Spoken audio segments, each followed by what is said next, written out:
cuerda.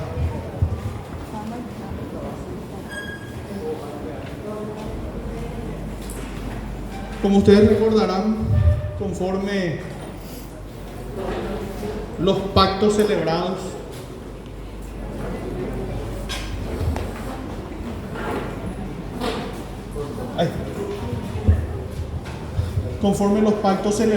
ustedes son míos de mi propiedad hasta las 8.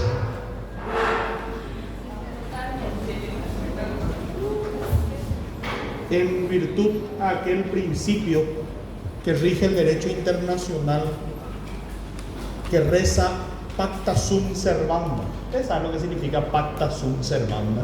Los pactos están hechos para cumplirse. Los pactos están hechos para cumplirse.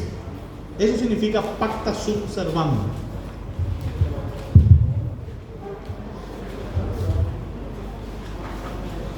¿Quién está de acuerdo con lo que dice el compañero? ¿Qué significa pacta sunt servanda? ¿Y lo que dijiste? No, yo no dije nada.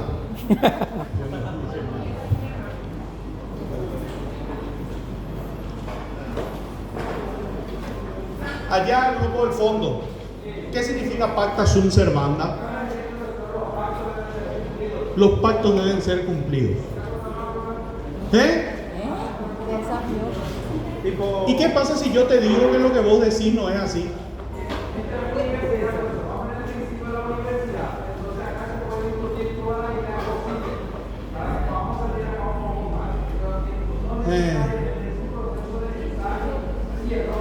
Bueno, en primer lugar, para discutir, vengan un poco más hacia adelante, ¿sí? Para poder construir universidad. Un poquitito más allá.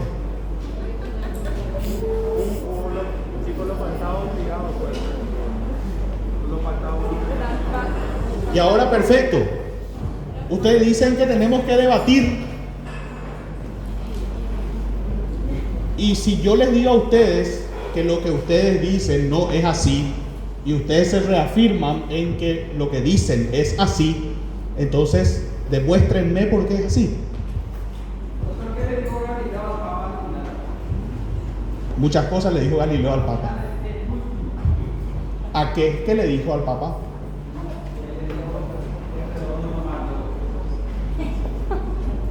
Eso no le dijo Galileo al Papa. Galileo le dijo eso a la Santa Inquisición. Y no le dijo, ¿cómo dijiste que le dijo? No le dijo redonda nomás luego es. Le dijo, por se mueve y sin embargo se mueve.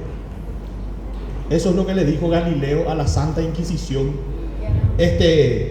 Cuando se discutía la cuestión de si la Tierra giraba alrededor del Sol o si el Sol giraba alrededor de la Tierra. Pero la pregunta es, pacta sunt servanda. Pacta sunt servanda. Todo el mundo les va a decir a ustedes a lo largo y a lo ancho que pacta sunt servanda significa los acuerdos están para ser cumplidos. Y realmente pacta sunt servanda no dice los tratados están para ser cumplidos, porque ustedes tienen que pensar que simple y sencillamente cuando se acuñó esa frase los tratados internacionales no existían. Pero, doctor, perdón. Sí. No se refiere al derecho entre las personas, al derecho privado. ¿Qué significa pacta? Pacta deriva de qué vocablo? Sí. ¿Cómo? Pacto. Casi. Pactum. Pacta deriva del vocablo pactum. Y pactum en Roma no significaba tratado internacional. Cuando eso no existían los tratados internacionales, lo que existían eran los contratos. Claro. Y los contratos se denominaban pactum. Sunt significa son, somos. Y servanda viene del vocablo siervo, como sinónimo de esclavo. Por eso es que ustedes ven que aquí se dice siervo, soy tu siervo con S, siervo con C es el animal. Siervo, con eso soy tu siervo, soy tu esclavo, soy tu sirviente. Sirviente es sinónimo de esclavo. Slave en inglés. Skel en alemán, para los que hablan alemán, que es una disposición de cuando los romanos toman la Galia Cisalpina.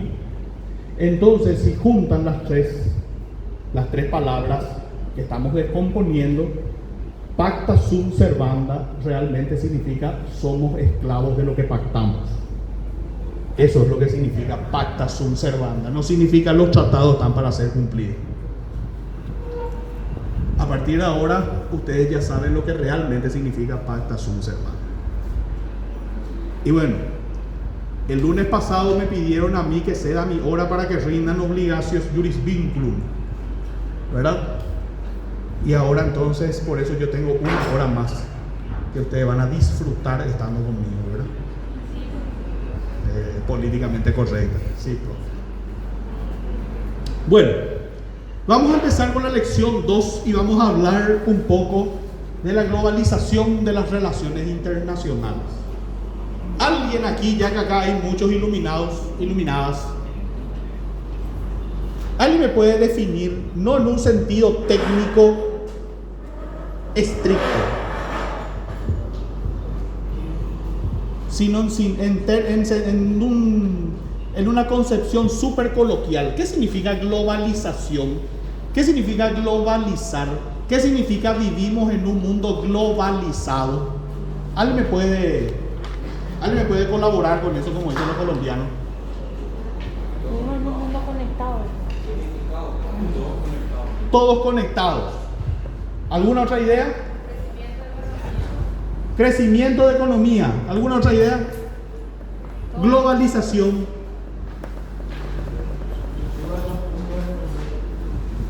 Un poquitito más fuerte porque yo...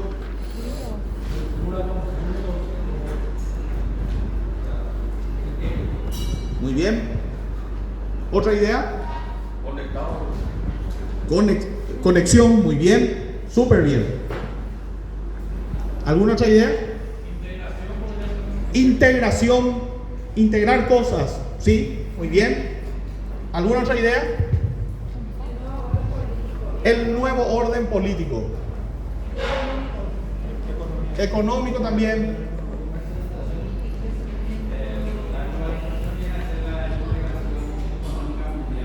Integración económica mundial, muy bien. ¿Alguna otra idea? ¿Cómo? Estandarización. Por lo que todos ustedes están diciendo, hablan de qué? Están hablando de integrar cosas, están hablando de conexión, están hablando de crecimiento, están hablando de qué me estoy olvidando.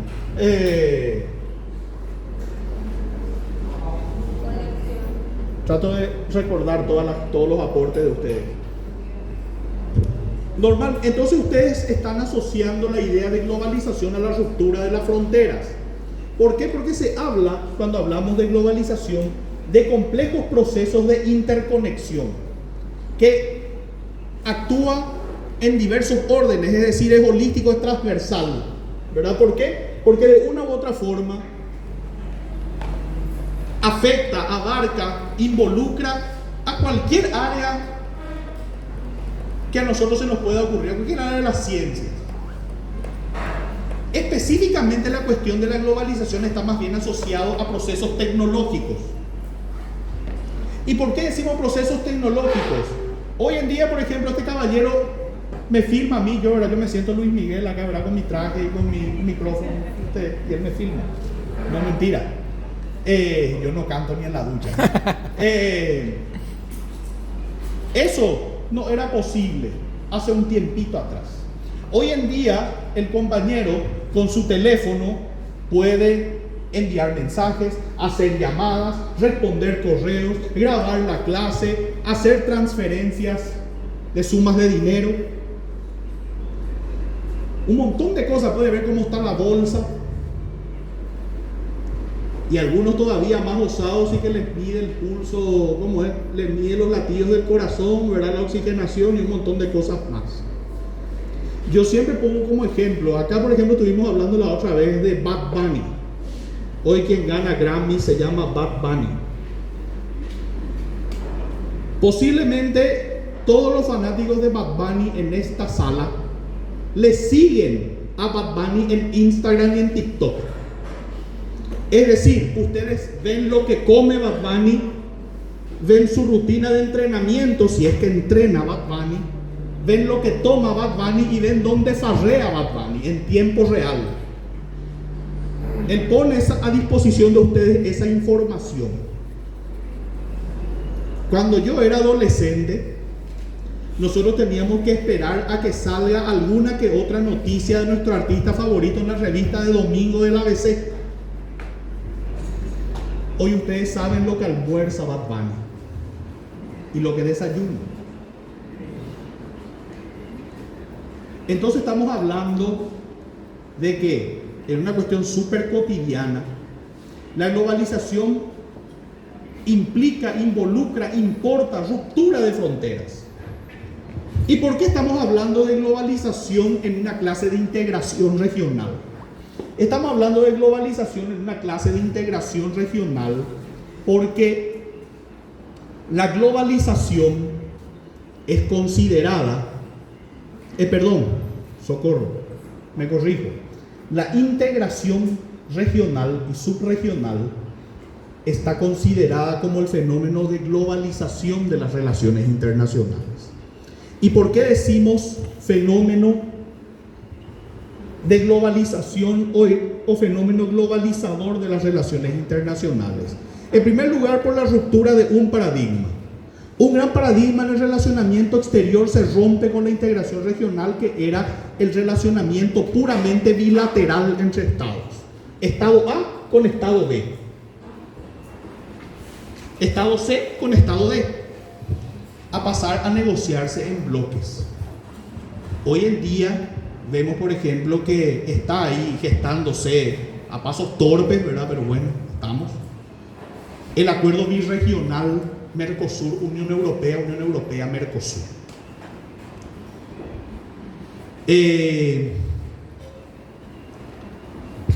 Eso por un lado. Por otro lado, implica ruptura de fronteras, por lo que decía la compañera. Hablaba de crecimiento económico. ¿Y cómo se genera el crecimiento económico? Ya lo vimos en la última clase, que los fines de la integración, el profesor Rivas me contaba que también explicaba un poco de esto. ¿Cuál es el fin de la integración? ¿O ustedes todavía no lo tienen claro eso? Porque si todavía no lo tienen claro, yo lo explico con mucho gusto. Bueno,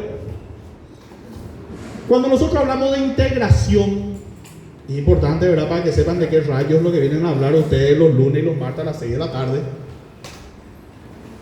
¿De integración de qué tipo estamos hablando? De mercados. De mercados, o sea, integración comercial. Sí. ¿De qué tipo de mercado estamos hablando? ¿Cómo?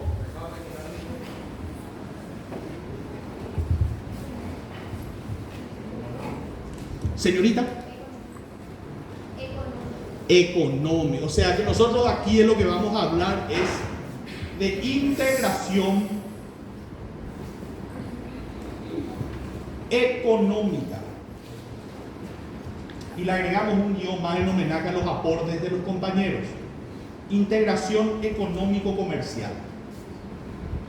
De eso es de lo que nosotros vamos a hablar acá.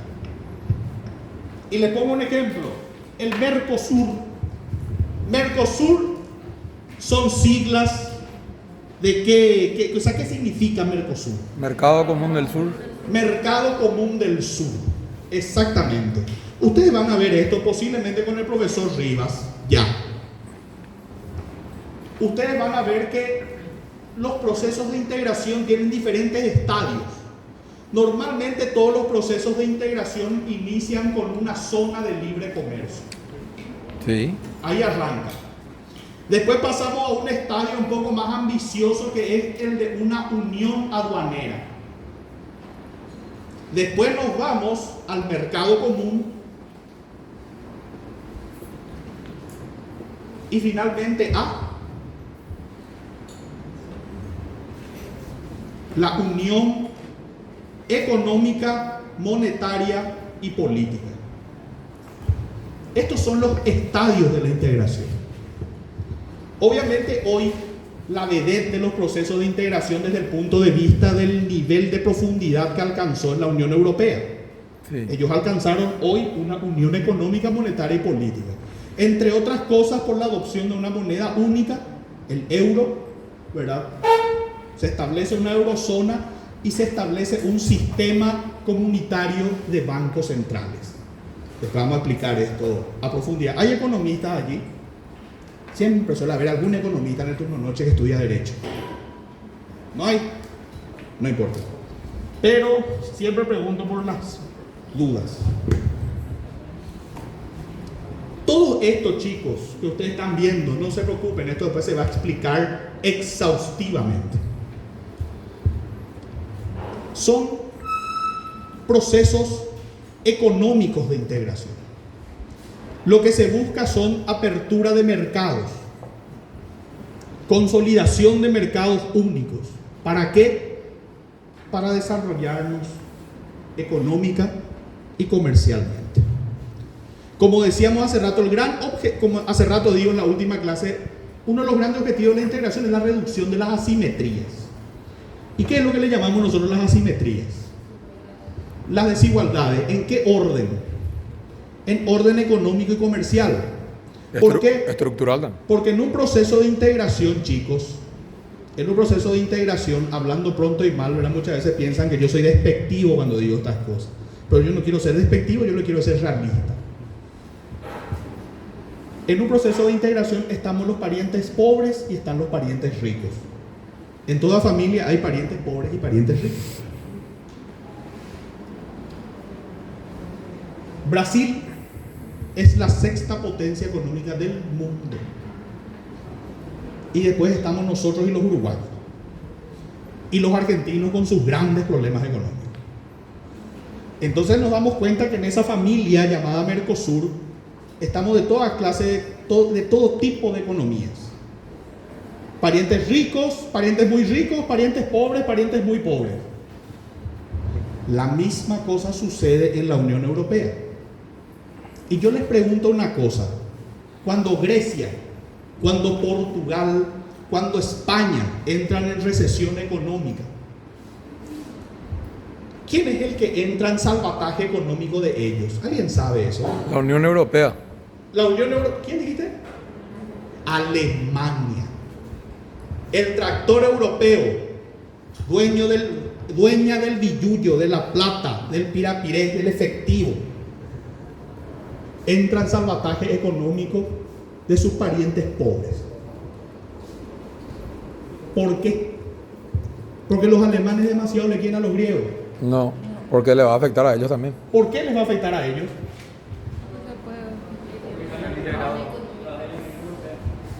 ¿Perdón?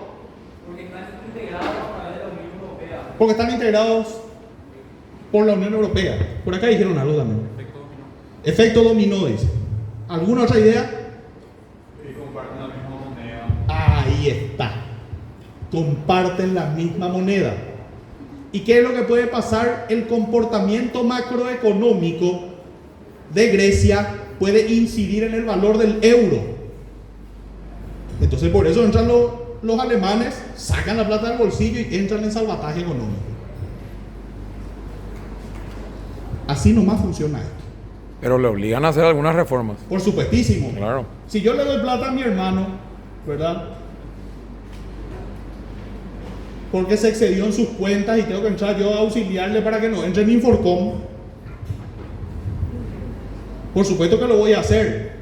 Pero le voy a decir, bueno, perfecto, acá está la plata, paga tus cuentas, pero a partir de este momento me vas a suspender el cine, en vez de irte todos los fines de semana te vas a ir una vez nomás, en vez de comprar McDonald's todas las noches vas a comprarla solamente una vez a la semana, y así empiezan las medidas. Idéntico. Señor, Nunca va a llegar a esa etapa. ¿cómo? El Mercosur difícil que llegue a esa etapa de integración total. Te respondo enseguida, le escucho a aquel caballero y ya te respondo. En ese caso, Alemania se volvería, vamos a decir, acreedor de Grecia o igual sin condiciones iguales. Dice la Unión Europea Pero ¿quién es el que pone la plata? Alemania. Alemania. No se vuelve acreedor. Directamente pone la plata para salvarle a los griegos. Directo. A través de la Unión Europea, sí. Pero el que pone la plata es Alemania. Como dice Javier Milei, muy popular en estos últimos tiempos, alguien lo tiene que pagar, dice, ¿verdad? O sea, de algún bolsillo sale. Le contesto con mucho gusto. Ustedes saben que el Mercosur, y esto es para ir entrando un poco en nuestro tema, así da gusto cuando tengo luego tiempo a patar. Sí, porque en el otro tengo que ir mal vuelo. Ustedes saben que el Mercosur de mercado común solo tiene el nombre. El Mercosur no es un mercado común, chicos, pero ni por aproximación. El Mercosur es hoy una unión aduanera imperfecta por las perforaciones que sufre el arancel externo común. No se preocupe, lo vamos a explicar. Pero yo te cuento una cosa. ¿Cómo era tu nombre? Oscar, ¿verdad? Es todavía, era, pues, ¿cómo era tu nombre? Bueno, como era cuando yo te pregunté por primera vez y te pido que me lo recuerdes. Pero cierto, tendría que ser recordame tu nombre. Oscar. Gracias, Oscar. A ver, una cosita no menos importante es la siguiente. En el 2012, cuando yo empezaba a enseñar Derecho de la Integración, y como les decía la otra vez, era flaquito, bien parecido y prometedor. Gracias. Sí, lo que hago. Voy a venir todos los días de clase. Nosotros éramos una unión aduanera imperfecta. 11 años después, siempre bien parecido, pero con unos kilos de más y ya no tan prometedor. Les sigo diciendo a ustedes, el Mercosur sigue siendo una unión aduanera imperfecta.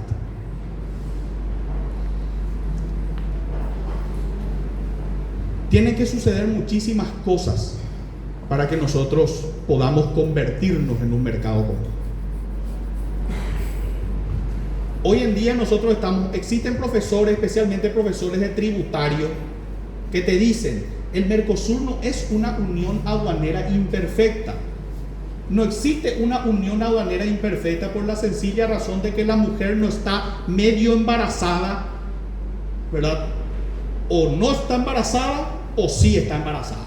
Entonces, ¿sí es una unión aduanera o no es una unión aduanera? Y yo le contesto muy amablemente a mi profesor, ¿verdad? Porque ese profesor tributario que dice, eso fue mi profesor, que el Mercosur ya tiene elementos de una unión aduanera. Por lo que no podemos decir que es una zona de libre comercio, porque ya tiene elementos de una unión aduanera.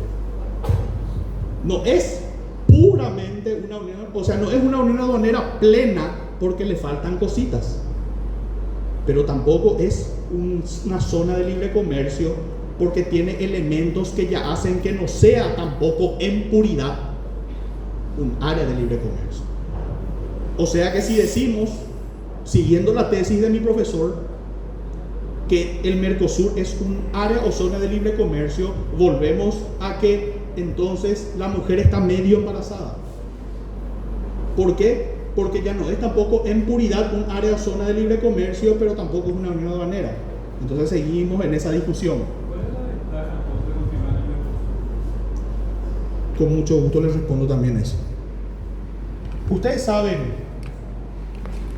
acá los que trabajan en Cancillería, o los que trabajan en aduanas, o en esa suerte de animal raro que crearon ahora, ¿cuánto por ciento de nuestras exportaciones representa el Mercosur? O sea, tiene como destino a nuestros socios del Mercosur. 70%. Molto bene, poquitito más. 72% de nuestras exportaciones tienen como destino final Mercosur. Muy bien, chocolate para vos. No traje nomás todavía, me reclamaron por acá. Bueno, vos también, pero ¿cómo se dice? Muy bien los dos. 72% de 100 nuestras exportaciones van, o sea, nuestros productos van a estos mercados pagando aranceles preferenciales. Como yo siempre contaba, en el año, ¿en qué año fue lo del Brexit? Ya me va a venir enseguida. En el año en que ocurrió el Brexit, es decir, la salida de la Unión Europea, perdón, la salida del Reino Unido de la Unión Europea a través de un referéndum. ¿Cómo? 2017 o 2018, ahí enseguida me van a decir. ¿Qué pasó? Tendencia en Twitter y trending topic en búsquedas en Google fue Unión Europea. Los británicos no sabían lo que votaban y se fueron y votaron por el sí, es decir, por la salida del Reino Unido. Ahora piden socorro que quieren volver. 2019. Muchísimas gracias, Carmen.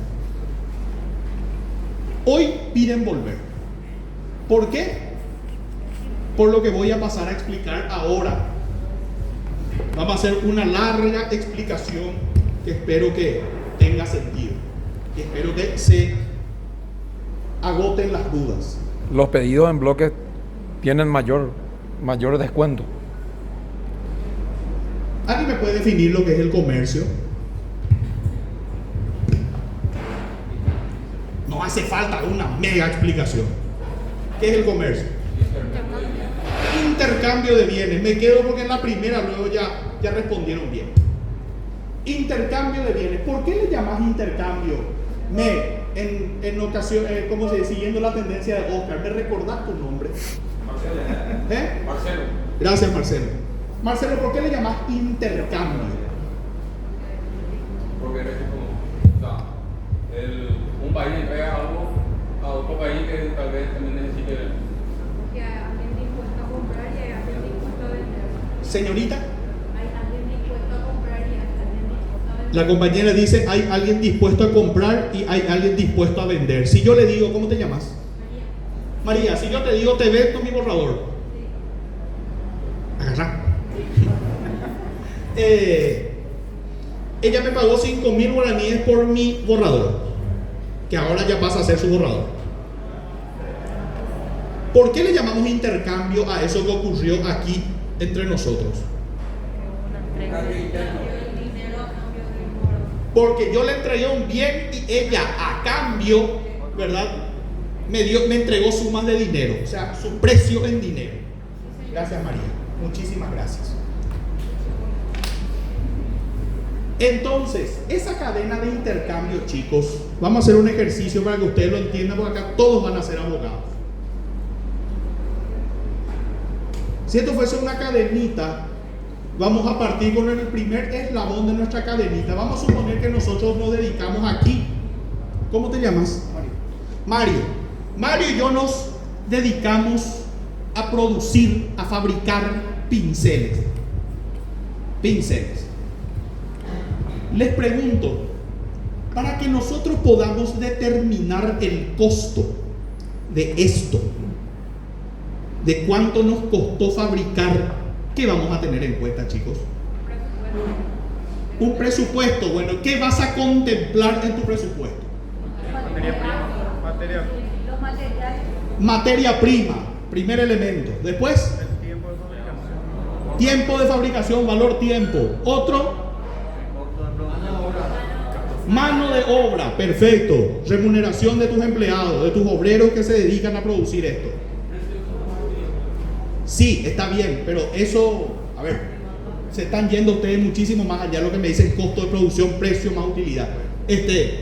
Mano de obra, materia prima, valor tiempo. Otro más, distribución, o sea, flete. Otra cosa, servicios básicos, correcto. Bueno, entonces vamos a suponer que, ¿cómo te llamas vos? Jenny. Vamos a suponer que, después vamos a entrar en el ejemplo, Jenny.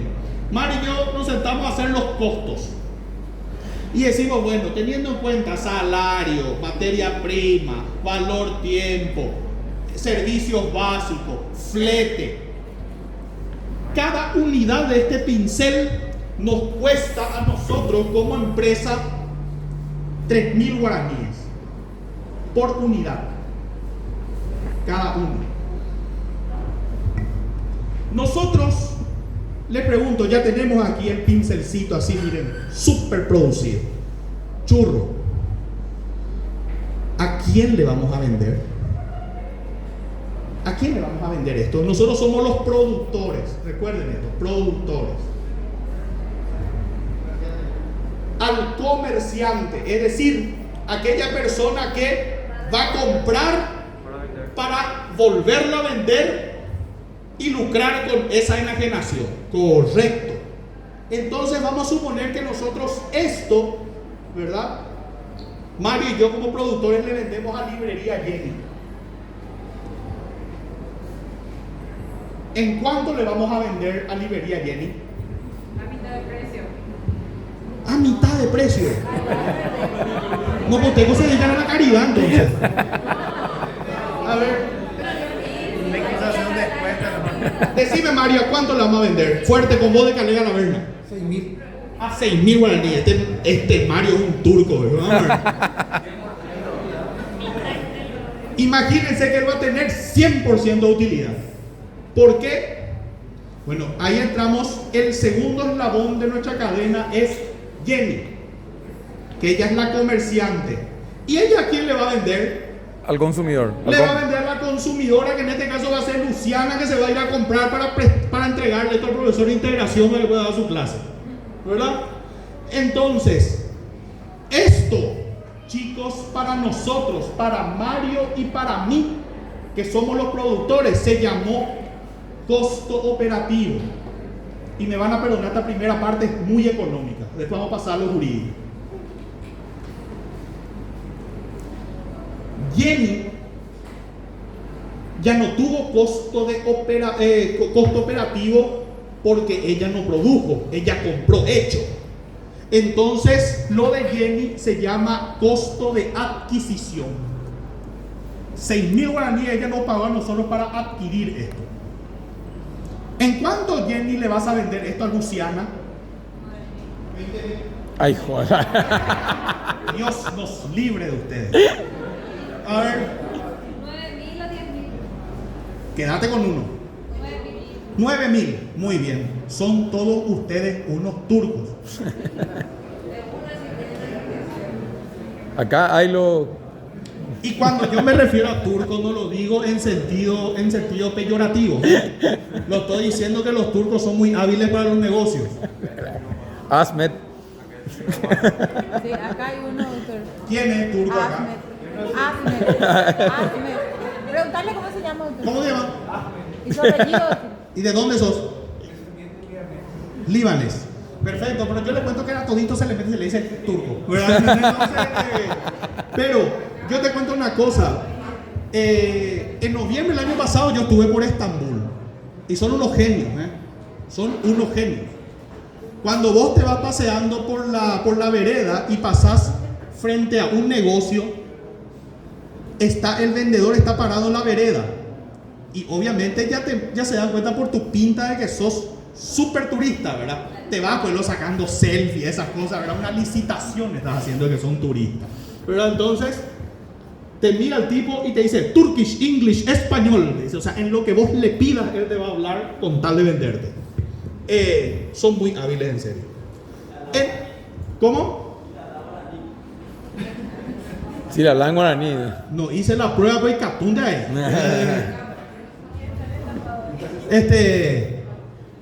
Él me está probando para ver si yo hablo guaraní. ¿Se dan cuenta?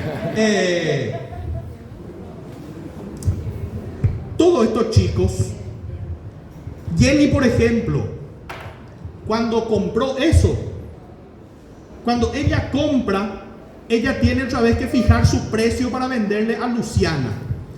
E interín de eso, tiene que controlar en cuánto vende María, que es la otra librería que está a una cuadra de ella y que es su competencia, ¿verdad?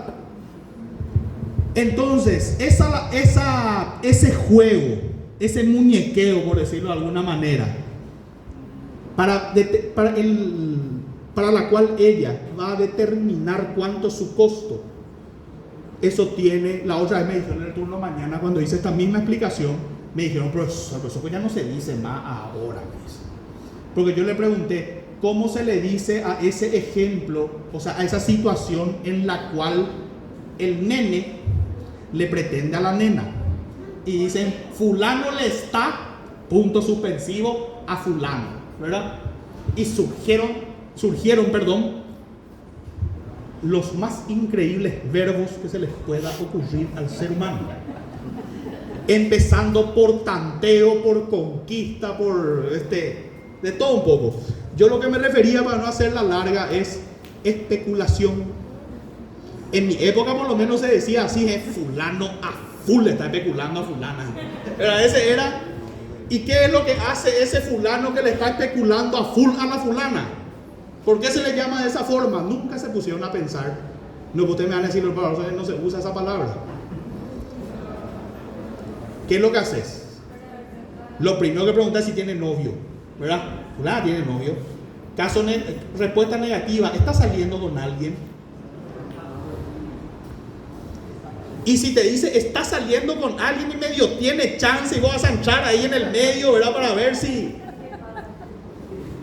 Tenés que ver qué tal, ¿verdad? Si el tipo es churro, si tiene plata, ¿verdad? Tenés un montón de cosas que entran y ahí vos más o menos ya sabes tus chances. Entonces, las chicas nunca valoran que nosotros todo ese trabajo tenemos que hacer de inteligencia, ¿verdad? ¿Cómo? Las chicas también hacemos trabajo de inteligencia. Ahora pues ya es moderno. Ahora pues ya es moderno.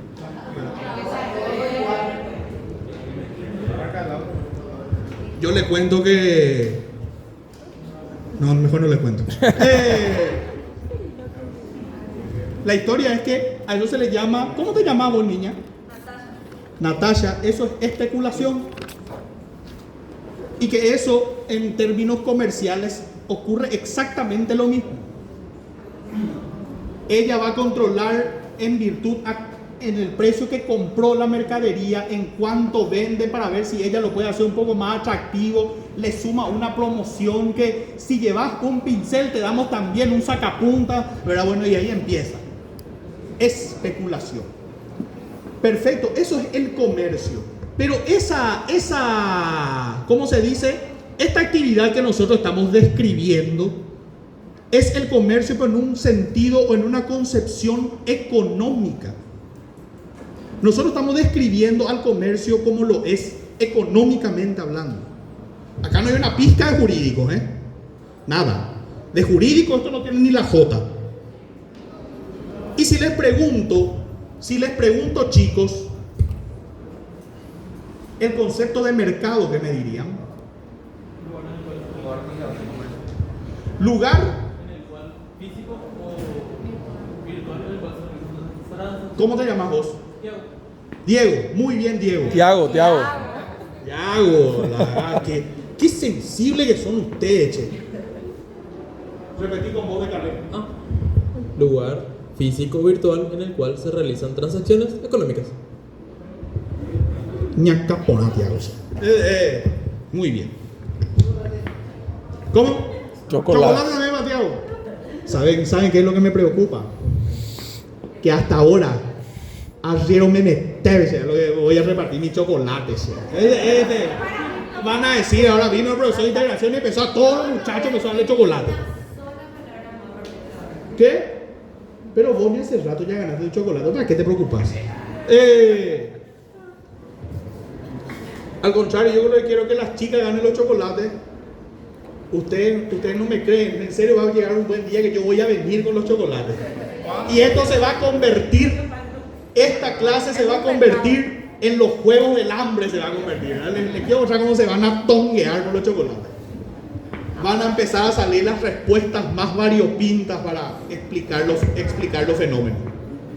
Fantástico, perfecto, seguimos.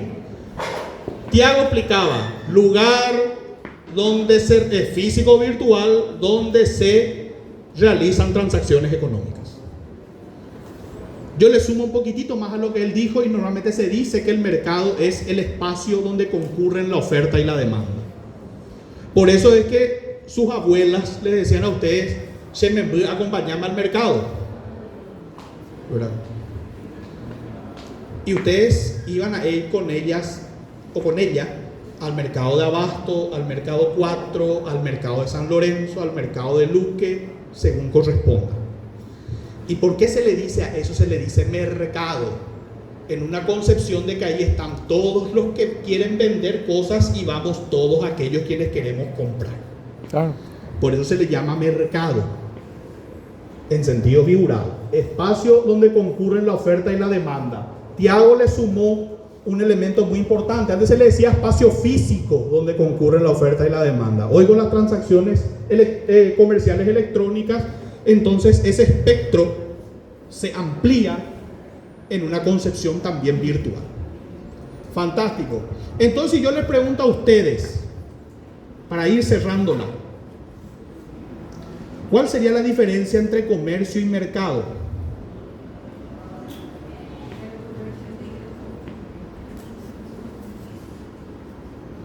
El comercio es un intercambio y el mercado es el lugar. Brillante. Brillante.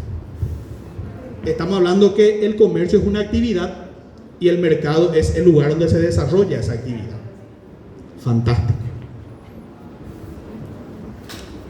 Hasta ahora ambos son conceptos económicos. Y si yo le pregunto a ustedes cuál es el concepto jurídico del mercado, ¿qué me dirían ustedes? Ahora ya empezamos a entrar, no empezamos a poner de ambiente. What?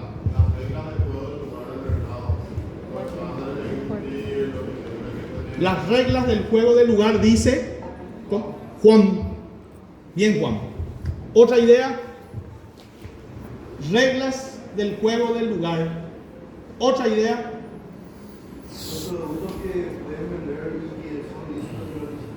Los productos que pueden vender, paréntesis, pueden ser lícitos como ilícitos.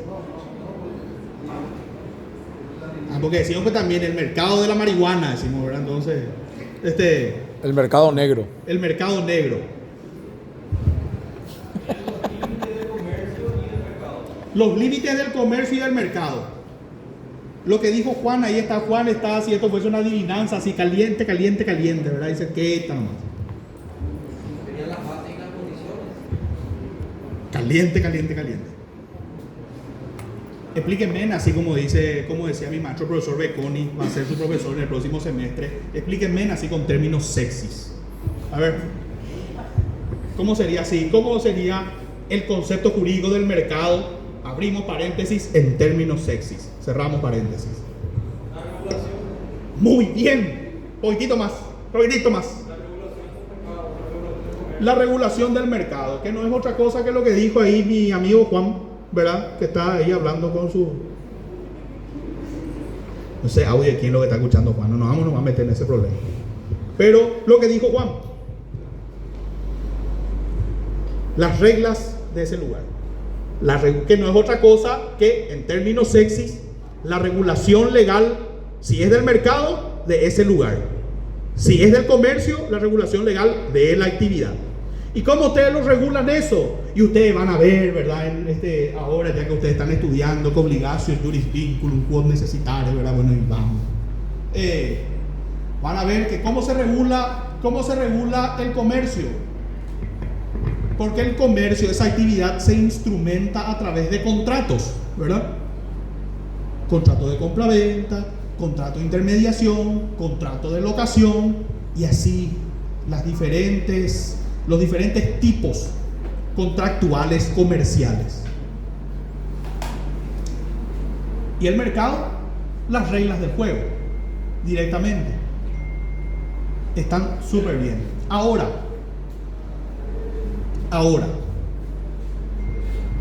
la cuestión de las reglas, la buena fe, los contratos, los usos técnicos y todas esas cuestiones son disposiciones de derecho privado, disposiciones contractuales. Pero si vamos a hablar desde el punto de vista de los estados, recuerda que nosotros hacíamos en la primera clase la diferenciación entre organismo multilateral y organismo regional. ¿Recuerdan eso?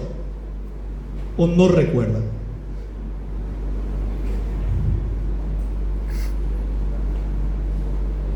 ¿No? ¿Sí? Más o menos. Decí otra vez. A ver si se acuerdan de tu ejemplo que dijiste que se iban a acordar toda la vida.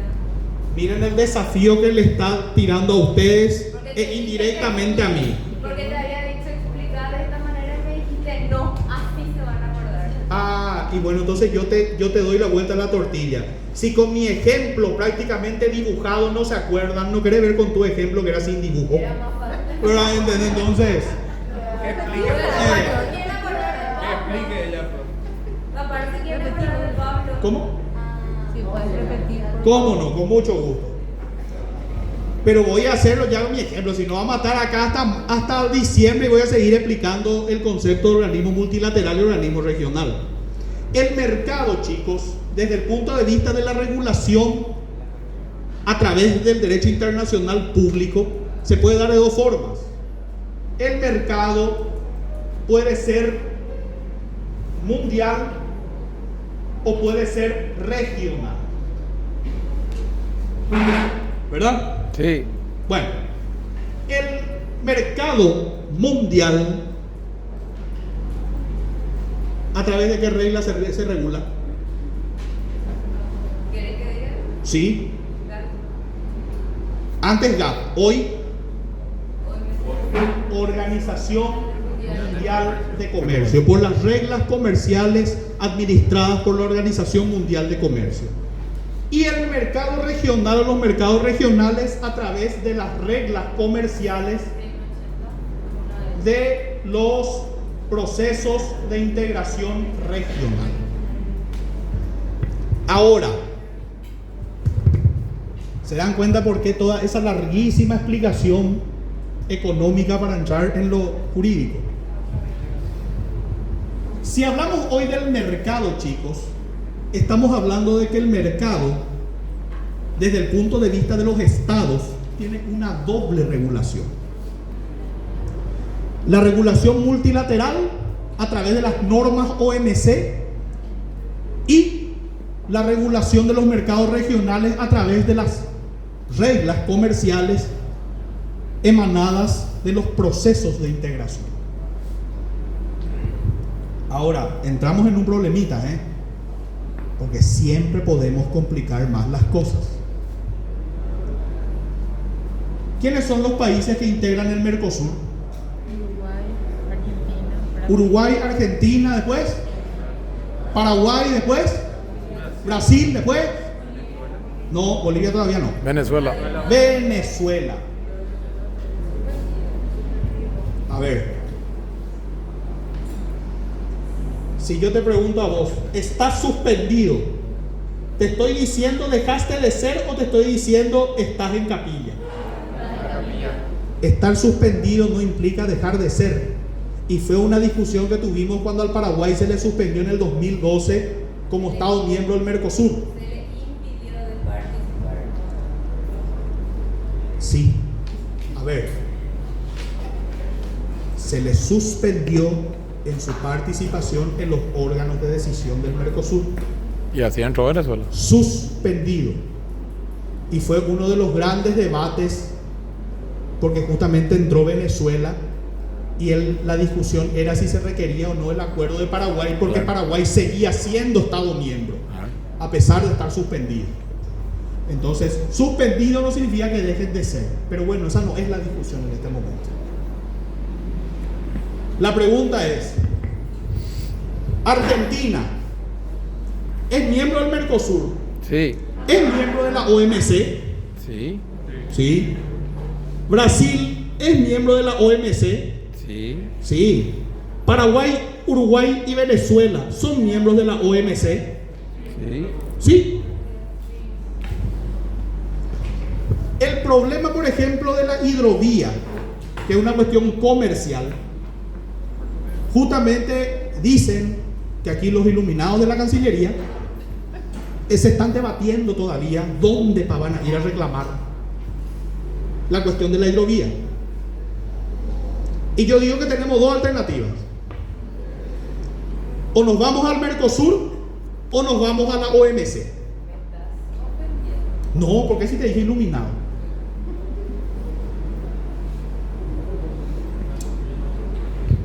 La pregunta es, ¿pueden ir los dos a la vez? No. Por una figura que en el sistema de solución de controversias internacionales se denomina la opción de foro o el forum shopping.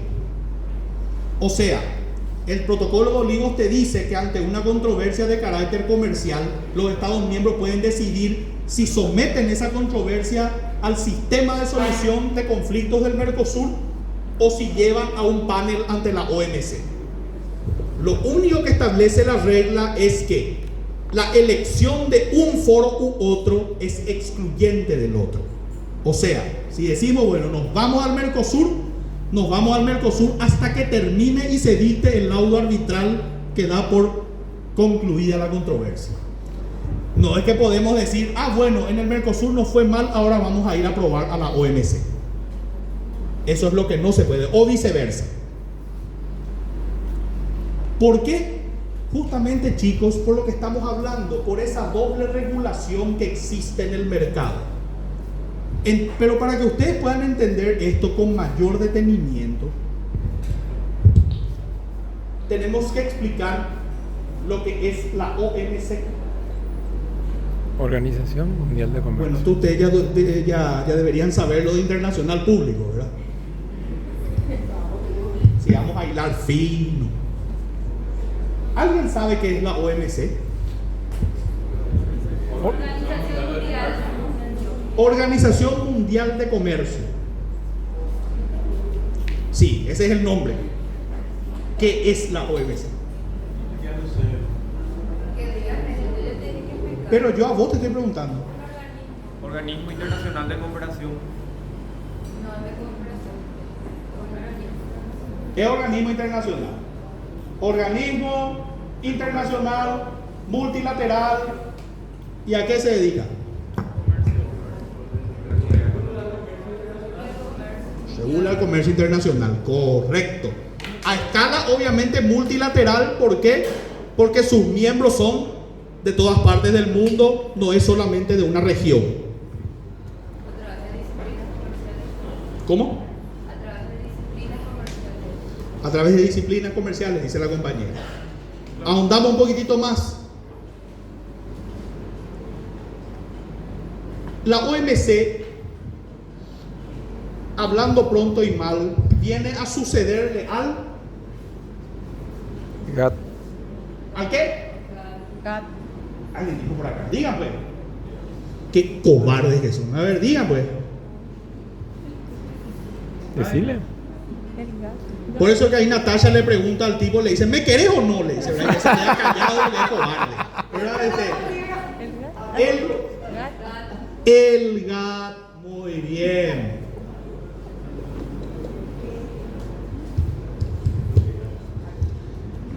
Antes, en algún tiempo remoto, cuando yo integraba la mesa examinadora de internacional público, me iba a la penúltima bolilla y le preguntaba, ¿qué es el Acuerdo General sobre Aranceles y Comercio? GATT.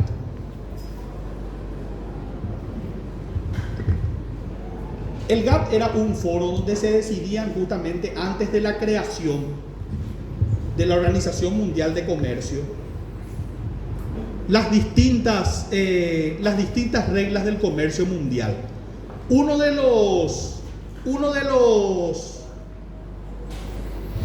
las innovaciones más importantes del GATT fue Código de barras. el código de barras. ¿Para qué sirve el código de barras? Para registrar un producto. Dice, ustedes se van esto en el, ¿cómo se dice? En el Deli Market del Shopping del Sol, porque ustedes tienen plata, ¿verdad? Y ¡pop! Pasan esto por la caja, ¿verdad? Identificar el producto. Identificar el productor, el Es producto. un sistema, en primer lugar, sí, por supuestísimo, es cierto lo que ustedes dicen.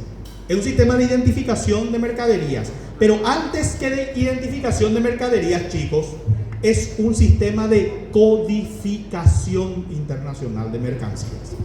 De manera tal a que Porque yo les pregunto una cosa, y no hace falta ser un genio. Cuando llegan los productos a la aduana y se tienen que pagar los impuestos aduaneros, las tarifas aduaneras, ¿va a pagar lo mismo el ingreso de esta agua mineral que una botella de Johnny Walker etiqueta azul? No. Sí, está bien, pero la pregunta es mucho más sencilla. No, porque tienen. Hay diferencias. Se codifica la mercadería para identificar la mercadería de manera tal a aplicarle la tasa o alícuota correspondiente. Y sí, por supuesto que ahí entra lo que dice la compañera, que normalmente la determinación del impuesto es ad valorem, es decir, sobre el valor de la mercadería. Entonces se codifica la mercadería de manera tal a que esto sea agua mineral en el Líbano, sea agua mineral acá y sea agua mineral en Katmandú. ¿Se entiende? A estos foros, o sea, en estos foros a sus reuniones se les denominaban rondas.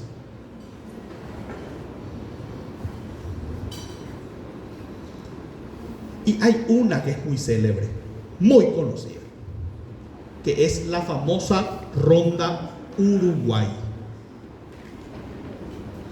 que es donde, entre otras cosas, se decide la creación de la Organización Mundial de Comercio.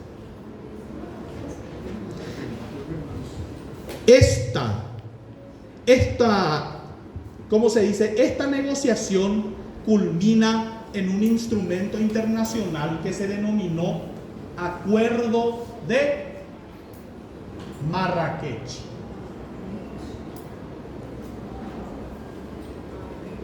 Que es el instrumento por el cual se crea la Organización Mundial de Comercio.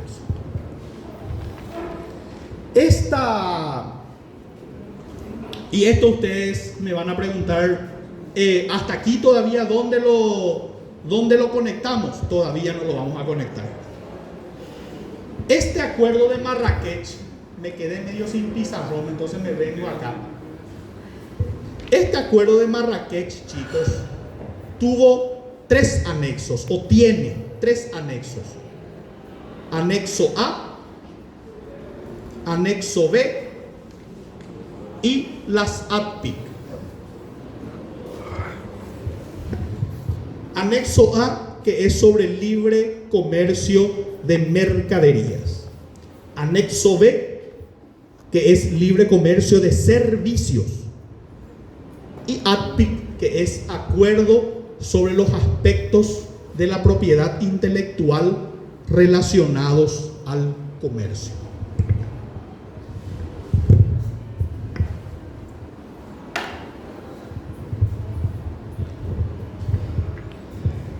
Ponle pausa a tu grabación, porque